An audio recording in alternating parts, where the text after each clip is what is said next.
Hope everybody's doing well today. I want to welcome everybody to the Unimpressed podcast today and have a very special guest on the podcast today. He is a former SNL writer, a Emmy winner, and we're glad to have him from the state of New Jersey, Mr. Alan Zweibel. Welcome, Alan. How are you doing today?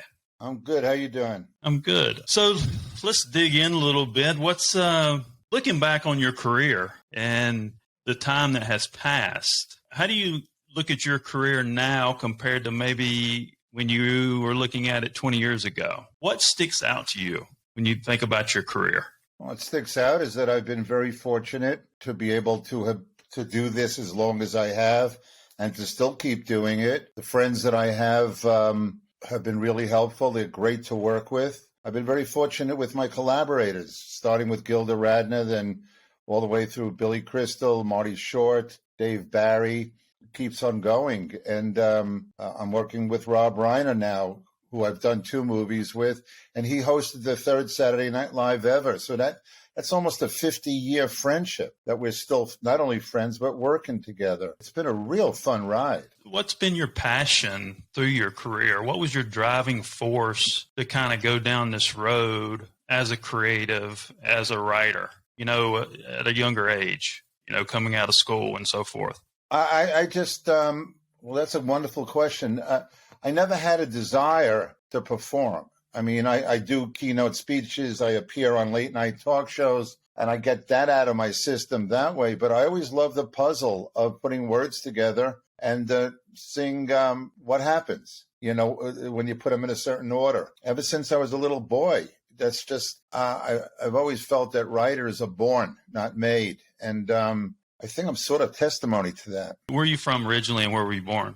I was born in Brooklyn, was raised on Long Island. And from there, I went to the University of Buffalo. And if you've ever spent any time in Buffalo, freeze your ass off.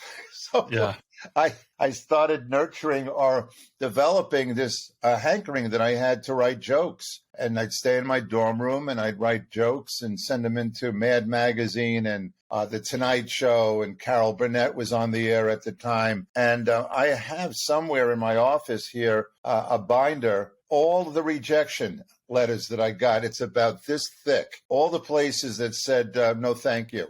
But I just kept on doing it. It was just I'm wired that way. And most writers that I know feel exactly the same way, that this is what they were meant to do.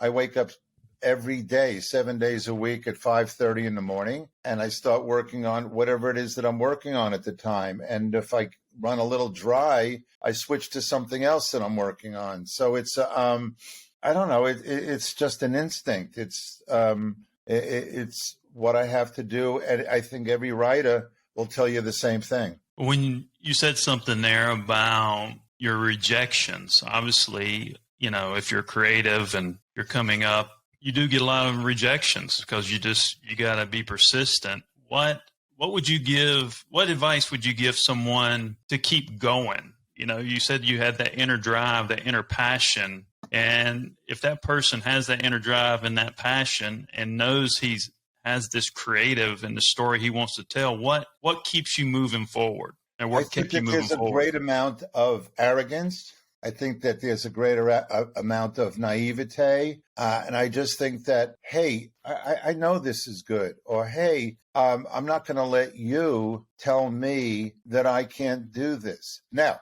I have run my own shows and I've done movies and Broadway plays and books. And I work with editors and producers all the time. And if there's a good working relationship, then there's something creative about it, even in the rejection of it. A lot of times it's bureaucratic. A lot of times it's a numbers crunch. And so if you believe that this is what you do, somebody's going to believe in what you did.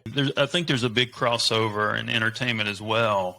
Of being that starving artist and then actually making money with your art. When did you have that realization when you got some decent amount of money and you said, hey, I'm in a good position? Well, that's another great question. Look, out of college, I moved back in with my parents. all my friends, my college friends, come that September, the following September, left for grad schools and med schools and law schools. And I went back to my parents' house. I went back into my old bedroom and I got a job in a delicatessen. And that's where I worked during the days. And at night, I would write jokes for stand-up comedians. But that wasn't a living. That was $7 a joke. That's not a living. When I got the job, I was lucky enough to be one of the original writers on SNL. And when I looked at the contract, I never saw that much money in my life. I mean, we were middle-class people, but that much money was never paid to me before.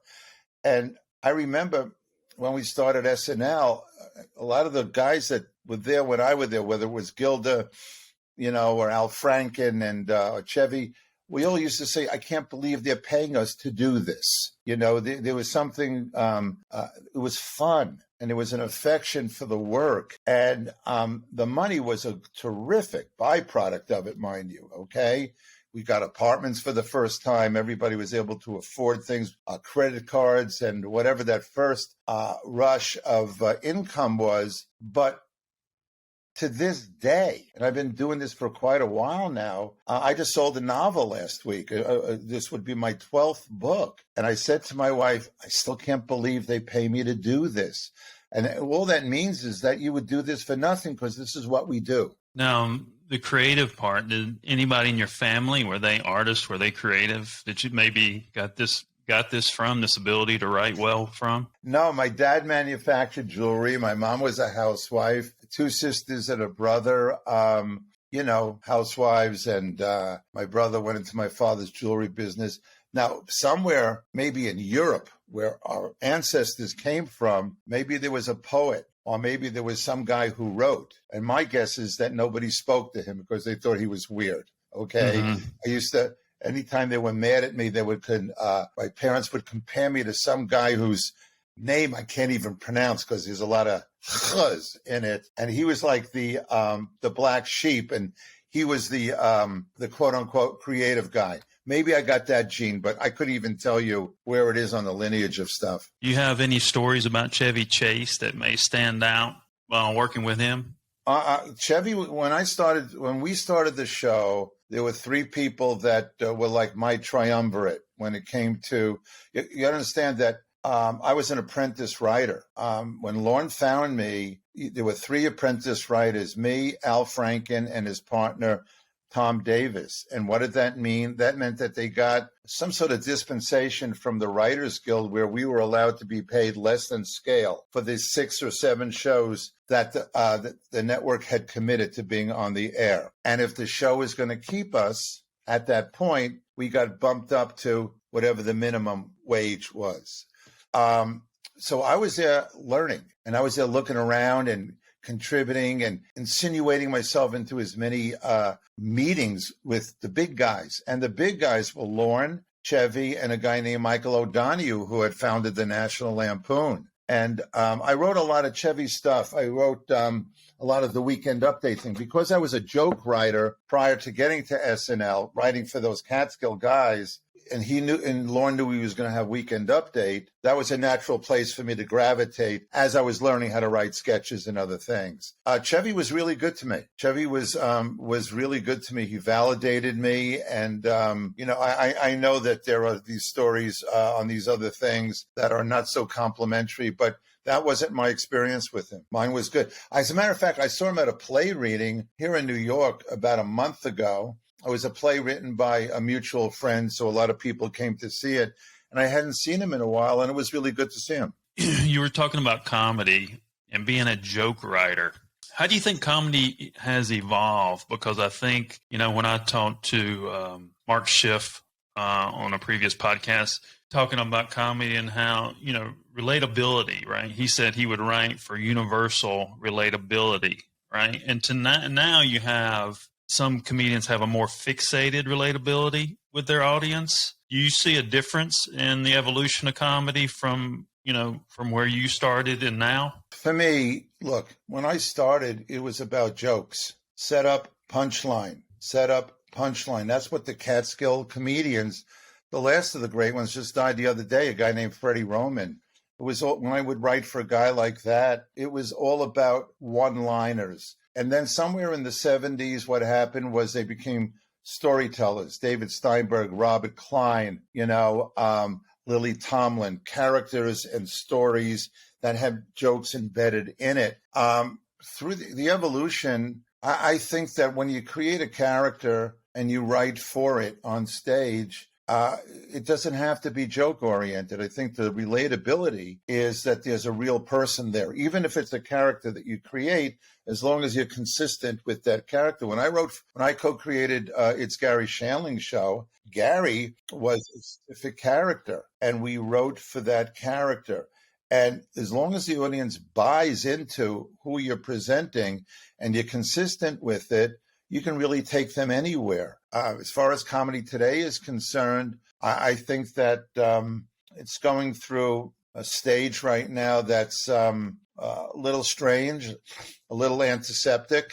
I think that the whole woke thing is the death of comedy, quite frankly. It used to be fun that we all made fun of each other and then you went for lunch afterwards. Now there's a lot of thin ice you're walking on, and comedy should be unbridled. You go back, you look at Jonathan Swift, more recently Monty Python. It was all about punching up, whether it was the Queen or the church or whatever, and making fun of people, but it was good-natured, and we all laughed. So right now, I think it's trying to become something that it isn't. Yeah. It's trying to become something that I believe should not be. I think that, I don't know, I have a little bit of a theory about that. I think that, I think through perpetuation of time, society and the makeups of society has created these keeps creating these fractional opportunities, right? When I say fractional opportunities, it's if you had one sensitivity, right, based on how you grew up in society 10 years ago,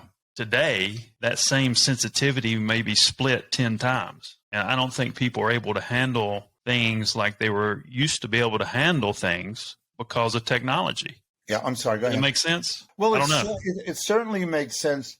But there's another thing that's going on here, because I think I agree with everything you just said, including the technology of it. If you go back, if you're going to use technology, go on YouTube. Look at the Rat Pack. My God, most racist stuff in the world, okay? But it was 5-6 guys having fun with each other, and as off-putting as it feels, and myself, I'll look at it and go, holy, can't believe they did that. But you knew that the guys liked each other, okay? And whether you liked their sense of humor or not, you saw that nobody was getting hurt by it because it stayed within the little family. I think what we're dealing with now are people who all of a sudden are self-appointed censors. It's usually not the people who you've made the joke about that are offended. It's other people who tell you they will be offended. Now, that's a blanket statement, and we can go issue by issue, and it doesn't hold up 100% by any means.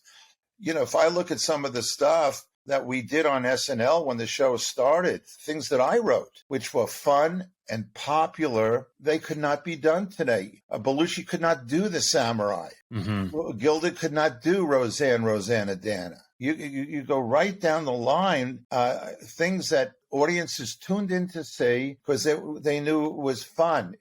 If anything, there was a little homage being paid. It was not meant to be or intended to be racist. It was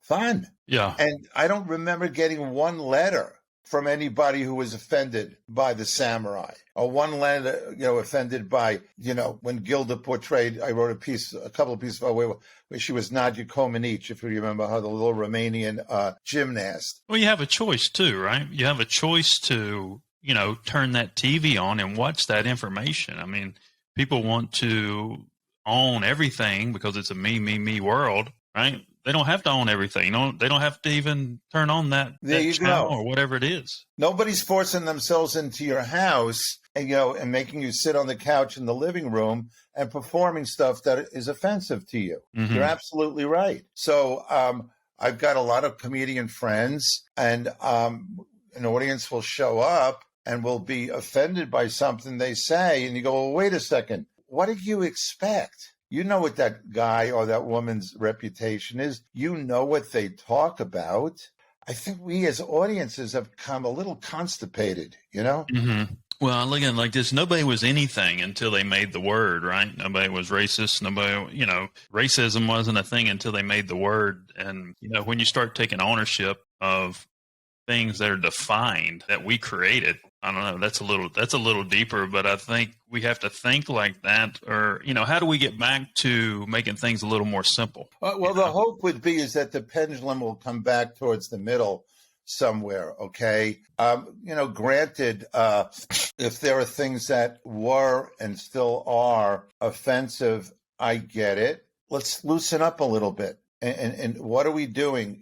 Something you said earlier is very, very true. When you say fragmented, one of the few things in life is comedy that unites people. You go to a movie theater, there's 300 people sitting, looking at the same thing, laughing at the same thing.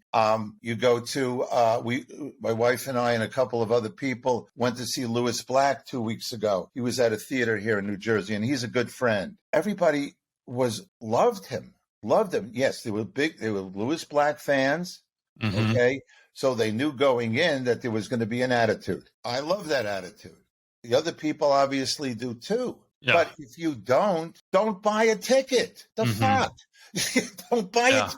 No one's telling you have to go in. Well, why don't you think creatives talk about the corporations? Because really, that's the corporations are the ones who are funding entertainment, right? And because of their brands, right, they have to find that middle of the road position, right? And that money creates those positions. That money creates the positions within the industry every year because those positions change. Why is there not more of a discussion about that, about how the corporations have control? And, if you're going to hurt their brand, that's what they don't want because they're the ones writing the check. Well, that's another wonderful question that nobody's been asking. What I have found is the inverse also works, where if you, the creative, lick your finger and hold it up to the wind, right? And which way is the wind blowing? The corporations themselves, we think of them as strict. We think of them as, being protective of their brand. At the same time, they can loosen up a little bit if what is being done is accepted. Mm-hmm. All right. So I think that they err on the side of being too, tight and too conservative and, bland. Mm-hmm. Okay. When I was a boy, when I was growing up and I thought I wanted to become this, whatever this is that I am, I would watch TV shows. There were a lot of variety shows on before SNL came along. It seemed like everybody at one time or another had a variety. Sonny and Cher and Flip Wilson and, Rich Little, everybody had, and I would watch it and I would hear laughing and I'm going, why are people laughing? Even if it was the laugh, okay, Why they push it? It's not funny, okay? When we started SNL, the only rule we had, Lawrence said, let's make each other laugh, and if we do, we'll put it on television.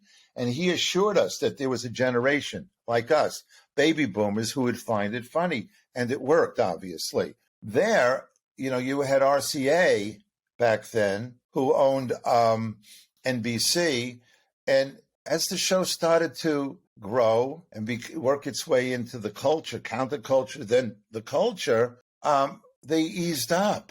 Mm-hmm. So I think that the corporate mind, they're wired to be naysayers, okay, because you don't offend and it's not going to affect the bottom line of any of these people. It's not going to not buy your car, not buy your whatever, your TV set, whatever it is you're selling because of it. So I do think that there's a symbiosis there in terms of what's the chicken, what's the egg. How does industry push back to some extent? I mean, the guy who runs Spotify, he kind of stood up, for Joe Rogan, and it seems like the platform's been fine. How do you find those positions? How do you get people to have more of a realization? Once again, If you go back, let's go back before that, okay? Let's go back to Lenny Bruce. Let's go back to Richard Pryor. Let's go back to Carlin. Let's go back to the Smothers Brothers Comedy Hour, okay? Which, if you remember, was on, I think, around the same time Laugh-In was. It was very political, and it got thrown off the air. CBS pulled it, and I think it was the number one show. Wow. It got pulled off because of its politics. All right, so you go, wait a second, that makes no sense. You got the number one show. Obviously, you have advertisers. Obviously, you have an audience. Why are you pulling it? Who are these corporate types? Who are they in bed with? I don't know. Mm-hmm. So I think the tentacles go in different directions in terms of what the affiliations and what where the loyalties are. Mm-hmm. I remember, and I forgot his name, and if I remembered it, maybe I'd say it, maybe I wouldn't, but I can't remember his name. I remember all the way back when I was with SNL, somebody wrote a joke. I want to say it was Michael O'Donoghue, okay? Wrote a joke for Weekend Update about Ronald Reagan, and it was funny, and it got a big laugh in dress rehearsal, which is done in front of a live audience, and a phone call came to the booth saying you would take that joke. Whoever that guy was pals with Ronald Reagan, okay? Now, I know that that's very vague what I'm saying. I can't remember the joke, can't remember the issue. But once again, it's, everyone should be fair game. Mm-hmm. Do you think that, talking about it's a me world and people taking ownership to things they don't need to take ownership for, do you think that happens internally? I mean, with some of these media and entertainment companies, I mean, if you have someone that has a thought process, right, and they have that control or that power, right, to put a narrative out there, you think a lot of people put the me out there with what their thought process is? I think so. I think that there's a lot of ego. Just like there is in any corporate structure. I think that sometimes people, no matter what corporation, feel they have to be contrary because if they went along with the group, well, why do we need you? Three other people saying the same thing. Mm-hmm. So they think that they have to be contrary so that there is another point of view so they could be heard in whatever. So it's hard to have a single arbiter when it comes to taste, when it comes to anything that is, I hate this expression, politically correct or incorrect. But what's the tail? What's wagging what? And if the objective of the corporation is to get an audience or to get sales, and people are flocking to it, they'll lower the bar a little bit. Mm-hmm. This is a switch. Let's talk about authenticity. I reverse engineer a lot of things. Pretty much everything I do. It's like this podcast. I want to interview somebody from the ground up instead of from the top down, and it's like unearthing who that is. And when you talk about authenticity and you're dealing with a creative, certain creatives have a stronger position than others. And if your work, let's say you come up with an idea, right? And then the producers get involved. How stern were you sticking to some of your narratives and word tracks with producers that like to dilute narrative? It may take away from authenticity. It depends what medium you're talking about. I became a TV producer, so I would be able to protect my writing. Mm-hmm. Okay. If this character should be an Amish farmer, don't tell me it's funnier if it's an Irish fireman. I know what I'm talking about. All right. In the movies, it's the director. Anything I've written for Broadway, there's look, if you look at authenticity, there's another aspect to it. If you're working with another creative person, then you have a situation where there's a synergy. 1 and 1 equals 3. So I remember, whether it be Billy Crystal or in particular Garry Shandling, because I worked with him for 4 years on our show, I would write something for Garry. Garry would not want to do it. He felt uncomfortable saying it. So I would then say to him, all right, listen, this is the reason I wrote that speech or wrote that line. If you agree with the reasoning, let's figure out another way of saying it that you're more comfortable. Mm-hmm. So it's a two-pronged thing, okay? It's just not this gratuitous line. You need to make that acknowledgement. You need to, as a person who wants to be taken seriously, you have to hit that beat, and then we'll have a joke about it. Oh, you agree that? Okay, you agree that we have to hit that beat. All right, let's write a different joke. So you put the ego over here. So it's about the work. And that's the best kind of collaboration that there is when it's, I've always felt that if you're going to collaborate with somebody, I'm going to make up numbers, John, 80% of our senses of humor and our sensibilities are the same. That's what draws us to each other. That's why we want to be with each other. But it's the other 20% that's different. What happens then is the alchemy is as such where you and that other person, because of the different 20%, come up with a product that neither one of you could have done alone. Mm-hmm. All right. Now, so if that has to do with if you write a movie and you are not, at best, your vice president, it's the director's medium. So if the director looks at something you've written and wants to take it this way, have it said this way, rewritten this way, if you've got a creative kind of relationship, you have the discussion I just mentioned. But still, the rule is it's your movie. Mm-hmm. It's not my movie, even though I conceived it and wrote it. It's just the rule. When you said ego, right? I mean, that should be what you just talked about should be a very big lesson if you're listening out there. If you're in the creative space, is if you find a group of people, right, and you're working together, you may not agree on everything, but if that work together is having success, you better stick with it, because when that ego puts you out on that limb, it seems like then that's when people may lose success quicker than when they got away from that team. Absolutely. It got away. They got away from the team, and they got away from the thing that made them successful or made them heard or embraced to begin with. Mm-hmm. There was something genuine about it. It was about the work. Mm-hmm. And here's another little something I think about is when you've had some success, you made some money, right? And you had a run. Let's say if you had your run at Saturday Night Live, and that run is coming to an end, obviously that doesn't feel too good because you are obviously looking for the next thing. How did you deal with that, and how did you move to the next thing? Did you ever feel like, hey, I may not get a next thing?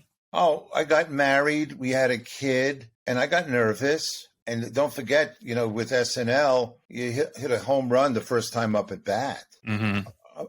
But I started writing books, started writing plays, and then I got a phone call asking me if I knew who Garry Shandling was, and Garry and I created a show together. Mm-hmm. When I was in a bit of a fallow period, my friend Larry David gave me a gig on Curb Your Enthusiasm, and that got me back on my feet again.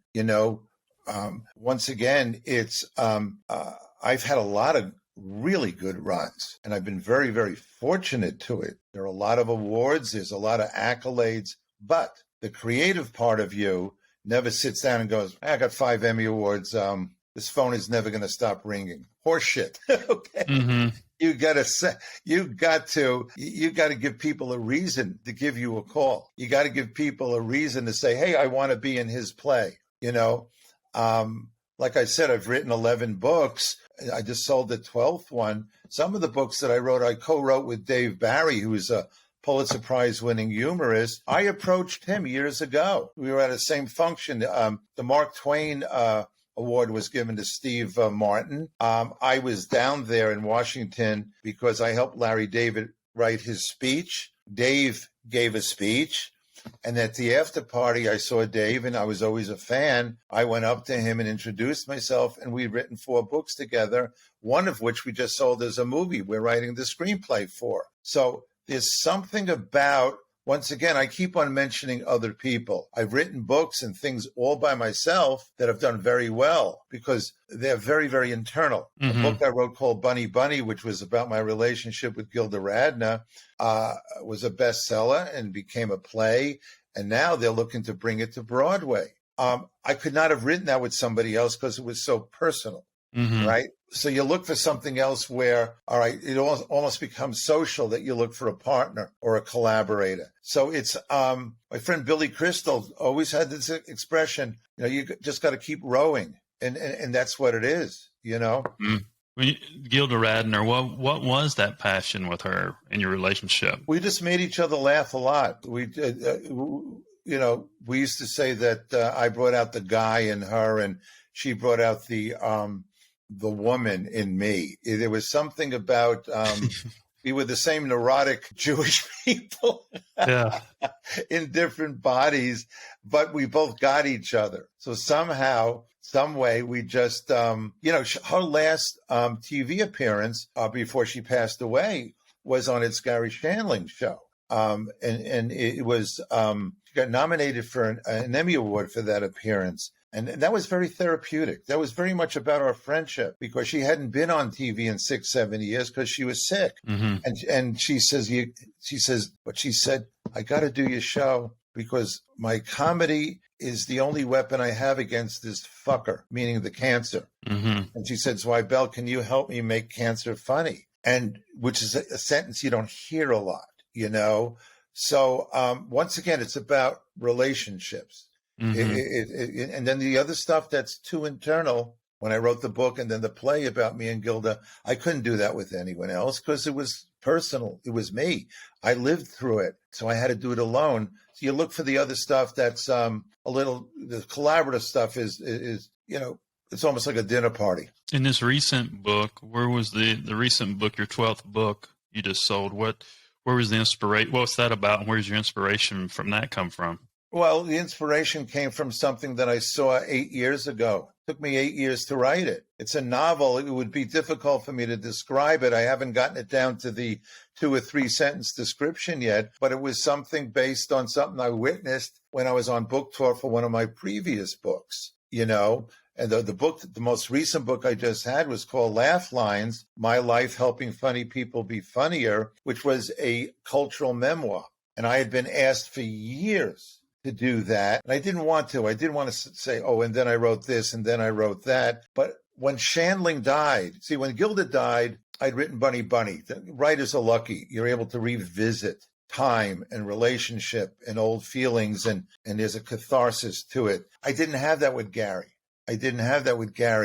And so when I found the emotional tug in what he and I went through and those feelings, I said, okay. So I did. And like I said, My Life Helping Funny People Be Funnier. It's all about Eric Idle and Steve Martin and collaborations with all these people over 50 years of time. Mm-hmm. Now, do you departmentalize your thoughts? 'Cause sometimes I'm like that. Like if I can't be very good at something, but I had to take my mind and just focus on that specific thing. And then these 2 other things that I may be very proficient at, I completely forget about. Do you do something like that to kind of stay in that vein? It's like when you go to the gym, you don't do the same routine, or at least we're not supposed to do the same routine. It's different muscles, right? So if I'm working on a film script, which is 120 pages that you have to fill up, I'll wake up early, I'll go into my office, and I'll start writing. And if I get to a point where I'm going, gee, I don't really have it today. But to keep my discipline up, then I'll write the 3-page article for the New Yorker. So it's using different muscles. And, just like people say they get their best ideas in a shower, you get their best, it's when you're thinking or doing something else. So, you're still churning out pages, you're keeping your discipline going. And somehow the relaxation of that part of the brain where you were stuck earlier, out of nowhere, something will emerge. It's, Neil Simon, the great American playwright, many years ago, I want to say 1979, and the only reason I think I know the year is because that's the year I got married, and I had my wife read this article so she would know what she was getting herself into. He wrote an article for the Arts and Leisure section of the New York Sunday Times, where he described the comedy writer as a 2-headed monster. One head goes through life, goes to a dentist, gets stuck in traffic, goes to an ATM, right? Mm-hmm. And then without provocation or announcement, another head will emerge and hover over the first head and make fun of the life that he's living. Mm-hmm. And I firmly believe that. I've alluded to what Neil Simon said many, many times, and other writers will nod. And it's bifurcated in a way. You live and you comment on how you're living, what you're feeling. And how about Steve Martin? It seems like his demeanor, he had two different tracks. Was he like that in real time with you? Well, you know something? He's a very serious guy, but look at the output. Look at the banjo. Look at his stand-up. Look at his movies. Look at his written pieces. Look at all his books. Look at his plays. Okay, yeah, he makes me laugh, and we're not close, but we like each other. We don't see each other a lot. He's working with Marty Short now on that show, and Marty's become a very close friend. But here you've got such a treasure trove of all of this stuff that he has put out into the world. You know, he knows more about art than anybody I've ever met. And we've been on here a minute. It's been a great conversation, and I love the history and love just kind of diving into your mind and getting your thought process, because I think we need to get back to those types of celebrations, you know, to some extent, and give things a little more value. Talking about your family, you obviously married, wife, kids. You have kids? How many? Married 2 days ago was our 43rd anniversary. We have 3 kids and 5 grandchildren. Really lucky, both ends of my life. You know, I always wanted a family, and I've always wanted a career. The fact that I met my wife, she was working at Saturday Night Live when I was there. She was a production assistant. She joined us the 3rd year we were there. She sort of got a bird's eye view of what it might be like. Okay. Yeah. What this, and she's the greatest asset I have. She's my pal, and she makes me laugh to this very day. So when you said at the very beginning, when you look back, I go, boy, you know, Mike Nichols used to have this expression when you say, "Hey, Mike, how you doing?" He said, "Well, not bad when you consider the odds." And I think that I've defied a lot of odds, a lot of long odds with this career and with this family. And so when I look back, when I say I'm grateful, I sincerely mean it.